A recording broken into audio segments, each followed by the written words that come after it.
Bhaskar's area YouTube ఛానల్కు స్వాగతం. ఈరోజు ఉన్నటువంటి విద్యా ఉద్యోగ సంబంధిత సమాచారంలోకి వెళ్తే, గ్రూప్ 1 పరీక్షలను వాయిదా వేయాలి. గ్రూప్ 1 మెయిన్స్ పరీక్షలను వాయిదా వేయాలని సీఎం వైఎస్ జగన్ను కోరుతూ ఆ పరీక్షలకు కొత్తగా అర్హత సాధించిన అభ్యర్థులు శనివారం సీఎం క్యాంప్ కార్యాలయంలో వినతి పత్రం అందించారు. ఈ నెల 14 నుంచి మెయిన్స్ పరీక్షల నిర్వహణకు ఏపీపీఎస్సీ ఇప్పటికే షెడ్యూల్ విడుదల చేసి తదుపరి ఏర్పాట్లు పూర్తి చేసి హాల్ టికెట్లు పంపిణీ చేసిన సంగతి తెలిసిందే. కాగా ప్రిలిమినరీ పరీక్షల్లో కొన్ని ప్రశ్నలు కీలు తప్పుగా ఉండడంతో వాటిని పరిష్కరించి కొత్తగా అర్హులైన వారికి కూడా మెయిన్స్కు అవకాశం ఇవ్వాలని ఉన్నత న్యాయస్థానం ఆదేశాలు ఇవ్వడంతో ఏపీపీఎస్సీ ఆ మేరకు 1378 మందితో ఇంతకు ముందు జాబితాను విడుదల చేశారు. తమకు మెయిన్స్కు సన్నద్ధత కోసం తగినంత సమయం ఇవ్వకుండా పరీక్షలు పెట్టడం వల్ల నష్టపోతామని, కొంత గడువు ఇచ్చి పరీక్షలు నిర్వహించాలని అభ్యర్థులు విన్నవించారు. ఎవరు ఏం చదువుకున్నారు? ఈ నెలలో ఇంటింటి సర్వే. రాష్ట్రంలో ఉన్నత విద్యా పరిస్థితిని తెలుసుకునేందుకు ఇంటింటి సర్వే చేపట్టాలని ఉన్నత విద్యా మండలి నిర్ణయించింది. క్షేత్రస్థాయిలో వివరాల సేకరణకు ఎదురవుతున్న ఇబ్బందులు తెలుసుకునేందుకు ప్రయోగాత్మకంగా మంగళగిరి, తాడేపల్లిలో ఇప్పటికే సర్వే నిర్వహించారు. ఇది విజయవంతం కావడంతో రాష్ట్ర వ్యాప్తంగా ఈ నెలలో చేపట్టనున్నారు. ఇందుకోసం పాఠశాల విద్యాశాఖలోని క్లస్టర్ రిసోర్స్ పర్సన్లు, గ్రామ వార్డ్ సచివాలయ విద్యా సంక్షేమ సహాయకులకు శిక్షణ ఇవ్వనున్నారు. అనంతరం వీరు వాలంటీర్లకు తర్ఫీదు ఇస్తారు. ఈ ప్రగతి విభాగంతో కలిసి ఈ సర్వే చేయిస్తున్నారు. ఆన్లైన్ విధానంలో ట్యాబ్ ద్వారా వివరాలను సేకరించనున్నారు. సర్వే పూర్తయ్యాక విశ్లేషించి నివేదిక రూపొందించనున్నారు. చదువు ఎందుకు ఆపేస్తున్నారు? ఉన్నత విద్యలో స్థూల ప్రవేశాల నిష్పత్తి జీఈఆర్ చాలా తక్కువగా నమోదవుతోంది. కొన్నేళ్లుగా ఇందులో మార్పు ఉండడం లేదు. అఖిల భారత ఉన్నత విద్యా సర్వే ఏటా గణాంకాలను విడుదల చేస్తోంది. జాతీయ స్థాయితో పోలిస్తే మెరుగ్గా ఉన్నా అనుకున్న స్థాయిలో ఉన్నత విద్యలో ప్రవేశాలు ఉండడం లేదు. రాష్ట్రంలో 32.4% మందే ఉన్నత విద్యను అభ్యసిస్తున్నారు. వీరిలో మహిళలు తక్కువ. ఎంతమంది ఎక్కడి దాకా చదువుకున్నారు? ఆపేయడానికి గల కారణాలని ఇంటింటి సర్వే ద్వారా గుర్తించనున్నారు. సర్వేలో సేకరించిన డేటాను అన్ని శాఖలకు అందుబాటులోకి తీసుకురానున్నారు. ప్రతి ఇంట్లో ఎంతమంది ఉన్నారు, ఏం చదువుకున్నారనే వివరాలను సేకరిస్తారు. ఆధార్, ఫోన్ నంబర్లు సహా వీటిని తీసుకుంటారు. కాబట్టి సర్వేలో తప్పులు జరిగేందుకు ఆస్కారం ఉండదు. బడి మధ్యలో మానేస్తున్నవారు, ఇంటర్ తర్వాత చదువు నిలిపివేస్తున్నవారు, ప్రభుత్వ ప్రైవేట్ విద్యా సంస్థల్లో చదువుతున్నవారు, ఇలా అందరి వివరాలు సేకరిస్తారు. 19 అంశాలకు సంబంధించి వివరాలు అడుగుతారు. మధ్యప్రదేశ్లో బడుల మూత. కోవిడ్ మహమ్మారి ప్రభావంతో మధ్యప్రదేశ్లో వచ్చే ఏడాది మార్చి 31 వరకు 1 నుంచి 8వ తరగతి వరకు పాఠశాలలు మూసివేయనున్నట్లు ముఖ్యమంత్రి శివరాజ్ సింగ్ చౌహాన్ వెల్లడించారు. ప్రస్తుత విద్యా సంవత్సరానికి సంబంధించి ఆయా తరగతుల వారికి ఎలాంటి పరీక్షలు కూడా నిర్వహించేది లేదని స్పష్టం చేశారు. పాఠశాల విద్యా విభాగంలో శుక్రవారం నిర్వహించిన సమీక్షలో ఆయన పలు అంశాలను వెల్లడించారు. 10, 12 తరగతులకు మాత్రం బోర్డు పరీక్షల కోసం త్వరలోనే పాఠశాలలు పునఃప్రారంభించనున్నారు. 9, 11 తరగతులకు వారానికి 1 లేదా 2 సార్లు పాఠశాలలు నిర్వహిస్తారు. 64% పిల్లలు ఇళ్లకు. యూనిసెఫ్ కోవిడ్ ముందు జాగ్రత్తగా దేశంలోని బాలల సంరక్షణ సంస్థల్లో ఉంటున్న వారిలో 1.46 లక్షలు అనగా 64% పిల్లలను వారి ఇళ్లకు పంపించినట్లు యూనిసెఫ్ శనివారం తెలిపింది. సుప్రీంకోర్టు గతంలో ఇచ్చిన ఆదేశాల మేరకు వీరిని వారి కుటుంబాల వద్దకు పంపించినట్లు వెల్లడించింది. పుస్తకాలు చదివిద్దాం. సత్యనారాయణపురం గ్రంథాలయంలో నేడు ఆరంభం. విద్యార్థులకు పుస్తక పఠనంపై ఆసక్తిని పెంచేందుకు సండే స్టోరీ టైం పేరుతో విద్యాశాఖ చేపడుతున్న కార్యక్రమంలో విజయవాడలో నేడు ఆరంభం కానుంది. సత్యనారాయణపురం గ్రంథాలయంలో ఈ కార్యక్రమాన్ని పాఠశాల విద్యాశాఖ కమిషనర్ చినవీరభద్రుడు ఆరంభించనున్నారు.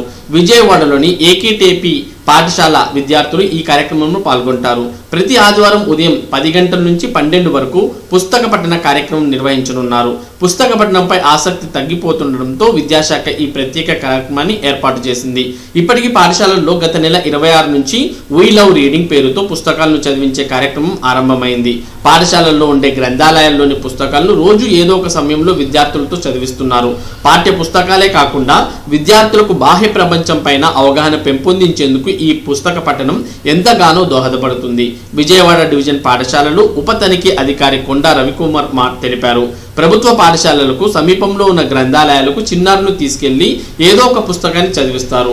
వార్డ్ వాలంటీర్లు, విద్యా కార్యదర్శులు ఈ కార్యక్రమాన్ని నిర్వహించాలని విద్యాశాఖ ఆదేశించింది. విద్యార్థులు ప్రతి ఆదివారం సెలవు దినాల్లో 2 గంటలు గ్రంథాలయాలకు చిన్నారులను తీసుకెళ్లి కథలు, నవలలు సహా అన్ని రకాల పుస్తకాలను చదివిస్తారు. ఉద్యోగుల నమ్మకాన్ని నిలబెట్టుకుంటాం. వమ్ము చేయం. ఏపీ GEA అధ్యక్షుడు సూర్యనారాయణ. రాష్ట్ర ఉద్యోగుల సమస్యల పట్ల రాజీలేని పోరాటం చేస్తామని ఆంధ్రప్రదేశ్ ప్రభుత్వ ఉద్యోగుల సంఘం రాష్ట్ర అధ్యక్షులు KR సూర్యనారాయణ తెలిపారు. ఉద్యోగుల అంచనాలకు ఏమాత్రం తగ్గకుండా పనిచేస్తామని ఆయన స్పష్టం చేశారు.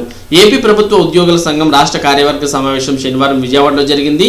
రాష్ట్ర కార్యవర్గ సభ్యులతో పాటు 13 జిల్లాల అధ్యక్ష కార్యదర్శుల సమావేశంలో పాల్గొన్నారు. సమావేశంలో సూర్యనారాయణ మాట్లాడుతూ భజనతో కాక బాధ్యతతోనూ పార్టీతో కాకుండా ప్రభుత్వంతో పనిచేయాలని ఉద్దేశంతో ప్రారంభించిన సంఘం ఇప్పటికీ అదే మాటకు కట్టుబడి ఉందని అన్నారు. ఒడిదుడుకులను తట్టుకుంటూ ఉద్యోగుల సమస్యల పరిష్కారానికి బాధ్యతతో పనిచేస్తున్న సంఘం తమది మాత్రమేనని అన్నారు. ప్రతి ఉద్యోగి ఇదే భావనతో సంఘంలో చేరుతున్నట్లు ఆయన పేర్కొన్నారు. ఉద్యోగుల సంఘంపై పెట్టుకున్న నమ్మకాన్ని ఎట్టి పరిస్థితుల్లోనూ వమ్ము చేయబోమని సూర్యనారాయణ స్పష్టం చేశారు. సిపిఎస్ను రద్దు చేసి ఓపీఎస్ను పునరుద్ధరించాలని, డిఎస్సి ద్వారా ఎన్నికైన కాంట్రాక్ట్ అవుట్సోర్సింగ్ ఉద్యోగులను రెగ్యులరైజ్ చేయాలని, పిఆర్సీ పరిశీలించి మెరుగైన వేతన స్కేల్ను ప్రకటించాలని, ప్రభుత్వ ప్రధాన కార్యదర్శి జాయింట్ స్టాఫ్ కౌన్సిల్ సమావేశం ఏర్పాటు చేసి ఉద్యోగుల సమస్యలపై చర్చించాలని, అన్ని కార్యాలయాల్లో బయోమెట్రిక్ హాజరు విధానం రద్దు చేసి పనివేళను క్రమబద్ధీకరణ తదితర 11 డిమాండ్లు కార్యవర్గ సమావేశం ఆమోదించింది. సమావేశానికి ముందు కోవిడ్ విధులతో అకాల మరణం చెందిన సభ్యులు, నేతలు, ఉద్యోగులకు సమావేశం సంతాపం తెలిపింది. కార్యనిర్వాహక కార్యదర్శి G నాగసాయి నిర్వహణలో జరిగిన ఈ కార్యక్రమంలో రాష్ట్ర ప్రధాన కార్యదర్శి G ఆస్కర్ రావు కార్యదర్శి నివేదికను, కోశాధికారి లక్ష్మణ్ జమా ఖర్చులను ప్రకటించగా D శ్రీకాంత్ రాజు వందన సమర్పణ చేశారు. తీసికట్టుగా ఐటీఐల నిర్వహణ. రాష్ట్రంలోని చాలా పారిశ్రామిక శిక్షణా సంస్థలు ఐటీఐల్లో బోధన, శిక్షణ సదుపాయాల కల్పనలో నాణ్యత కొరవడినట్లు కాగ్ నివేదిక పేర్కొంది. చాలా సంస్థల్లో అధునాతన పరికరాలు లేకపోగా ఉన్నవాటి నిర్వహణకు నిధులు విడుదల చేయలేదని వెల్లడించింది. గుంటూరు, తిరుపతిలోని జిల్లా స్థాయి శిక్షణా కేంద్రాలతో పాటు నెల్లూరు, ఒంగోలు, తాండ్రపాడు, కడప, అరకు, పాయకరావుపేట, ఏలూరు, విజయవాడ ఐటీఐల్లో 2015-18 మధ్య నిర్వహణ తీరును కాగ్ తనిఖీ చేసింది. ఆ వివరాలను తాజాగా వెల్లడించింది. ఇక 3.69 కోట్ల అదనపు భారం. ఉద్యోగుల భవిష్య నిధి చెల్లింపుల్లో ఉదాసీనత. ఒప్పంద ఉద్యోగుల వేతనాల నుంచి మినహాయిస్తున్న విరాళాలను భవిష్య నిధి సంస్థకు గడువులోగా జమ చేయనందున 6 పుర నగరపాలక సంస్థల్లో 3.69 కోట్ల నష్టపరిహారం చెల్లించిన విషయాన్ని కాగ్ గుర్తించింది. ఇప్పటికే 2.03 కోట్ల జమ చేయగా మరో 1.66 కోట్లు చెల్లించాల్సి ఉందని వివరించింది. ఏలూరు నగరపాలక సంస్థ, బద్వేల్, జగ్గయ్యపేట, కనిగిరి, రాజం, రాయచోట పురపాలక సంఘాల్లో నగర పంచాయతీల్లో 2015-18 మధ్య సకాలంలో జమ చేయనందున నష్టపరిహారం చెల్లించాల్సి వచ్చిందని వెల్లడించింది. ప్రశాంతంగా ట్రిపుల్ సెట్ 96% హాజరు నమోదు. అభ్యంతరాలకు రేపటి వరకు గడువు. ఫైనల్కి 8న విడుదల. పరీక్షా కేంద్రాలను తనిఖీ చేసిన మంత్రి ఆదిమూలపు సురేష్. డిసెంబర్ 5 అనగా నిన్న ట్రిపుల్ పరీక్ష అనేది ప్రశాంతంగా జరిగింది. మరి పరీక్షకు సంబంధించిన ఫైనల్ కీని 8వ తేదీన విడుదల చేయబోతున్నారు. పరీక్షకు 96% మంది విద్యార్థులు హాజరైన విషయాన్ని మనం ఇక్కడ గమనించవచ్చు. లెక్చరర్లు, ఉపాధ్యాయుల సమస్యలను పరిష్కరించండి. ముఖ్యమంత్రి జగన్కు సిపిఎం రాష్ట్ర కార్యదర్శి మధు లేఖ. ప్రభుత్వ విద్యా సంస్థల్లో పనిచేస్తున్న కాంట్రాక్ట్ అవుట్సోర్సింగ్, పార్ట్ టైం మరియు గెస్ట్ లెక్చరర్ల సమస్యను పరిష్కరించాలని, అదేవిధంగా లాక్డౌన్ నేపథ్యంలో 8 నెలలుగా జీతాలు లేక ఇబ్బందులు పడుతున్న ప్రైవేట్ విద్యా సంస్థల్లో పనిచేస్తున్న టీచర్లు, లెక్చరర్లు అండ్ నాన్ టీచింగ్ స్టాఫ్ని ఆదుకోవాలని ముఖ్యమంత్రి వైఎస్ జగన్మోహన్ రెడ్డిని సిపిఎం రాష్ట్ర కార్యదర్శి పి మధు కోరారు. ఈ మేరకు సీఎంకు శనివారం లేఖ రాశారు. విద్యారంగంలో ఉన్న ప్రధాన సమస్యలను పరిష్కరించాలని విజ్ఞప్తి చేశారు.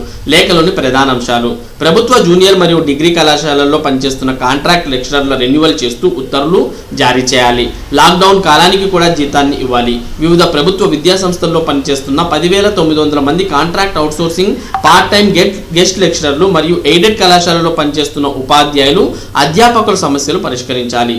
ప్రభుత్వ జూనియర్ కళాశాలల్లో పనిచేస్తున్న గెస్ట్ అధ్యాపకులకు 3 సంవత్సరాల వేతన బకాయిలు చెల్లించాలి. వీరిని కూడా కాంట్రాక్ట్ అధ్యాపకులుగా పరిగణించి వేతనాలు నిర్ణయించాలి. ప్రభుత్వ డిగ్రీ కళాశాలల్లో పనిచేస్తున్న 800 మంది గెస్ట్ ఫ్యాకల్టీలను రెన్యువల్ చేసి కొనసాగించాలి. అలాగే వేతన బకాయిలను వెంటనే విడుదల చేయాలి. కాంట్రాక్ట్ ఉద్యోగులకు వర్తించే అన్ని సౌకర్యాలు వీరికి కూడా వర్తింపజేయాలి. వివిధ గురుకుల విద్యాలయాల సంస్థల్లో రెగ్యులర్ సిబ్బందితో సమాన అర్హతలు కలిగి సమాన పని చేస్తున్న దాదాపు 5,300 మంది గెస్టు ఉపాధ్యాయులు, అధ్యాపకులు సుప్రీంకోర్టు తీర్పు ప్రకారం సమాన వేతనం చెల్లించాలి. పెండింగ్లో ఉన్న వేతనాలు చెల్లించాలి. రాష్ట్రంలో ఖాళీగా ఉన్న 260 ప్రభుత్వ జూనియర్ కళాశాలల ప్రిన్సిపల్ పోస్టులను ఇంటిగ్రేటెడ్ సీనియారిటీ ప్రతిపాదికను భర్తీ చేయాలి. 1998 డిఎస్సిలో క్వాలిఫై అయి 22 సంవత్సరాలుగా ఎదురు చూస్తున్న అభ్యర్థులకు పాదయాత్రలో ఇచ్చిన హామీ మేరకు పోస్టింగ్ ఇవ్వాలి. అలాగే 2008 డిఎస్సిలో అర్హత సాధించిన 4657 మందిలో జాయిన్ అవ్వడానికి అంగీకార పత్రాలు ఇచ్చి అన్ని శాఖలు అనుమతించినప్పటికీ మరియు 12 ఏళ్లుగా ఎదురు చూస్తున్న 2193 మంది అభ్యర్థులను రిక్రూట్ చేసేలా చర్యలు తీసుకోవాలి. 1879లో ప్రారంభమై స్వాతంత్రానంతరం ఎయిడెడ్ కాలేజీగా మారి వేలాది మంది విద్యార్థులను తీర్చిదిద్దడమే కాకుండా 4000 మంది విద్యార్థులకు విద్యను అందిస్తూ 200 మంది అధ్యాపక మరియు అధ్యాపకేతర సిబ్బందికి ఉపాధి కల్పిస్తున్న విజయనగరం మహారాజా కళాశాల ఇంటర్ మరియు డిగ్రీ అడ్మిషన్లు ప్రారంభించాలి. అలాగే అధ్యాపక మరియు అధ్యాపకేతర సిబ్బందిని రెగ్యులర్ చేయాలి. ఎంతో వెనుకబడిన విజయనగరం జిల్లా ప్రజల విద్యాభివృద్ధికి ప్రభుత్వం తోడ్పడాలి. లాక్డౌన్ కారణంగా గడిచిన 8 నెలలుగా జీతాలు లేక తీవ్రమైన ఇబ్బందులు పడుతున్న ప్రైవేట్ విద్యా సంస్థల్లో పనిచేస్తున్న 5 లక్షల మంది టీచర్లు, లెక్చరర్లు మరియు నాన్ టీచింగ్ స్టాఫ్కు నెలకు 10,000 రూపాయలు కరోనా భృతి ఇచ్చి ఆదుకోవాలని కూడా మధు విజ్ఞప్తి చేశారు. మరి ఇవి ఈరోజు ఉన్నటువంటి విద్యా ఉద్యోగ సంబంధిత సమాచారం. ఇటువంటి ముఖ్యమైన సమాచారాన్ని భాస్కర్స్ ఏరియా ప్రతిరోజు మీకు అందించడం జరుగుతుంది. మరి ఈ సమాచారం మీరు పొందడానికి మన భాస్కర్స్ ఏరియా ఛానల్కు సబ్స్క్రైబ్ అవ్వండి. Thank you for watching this video.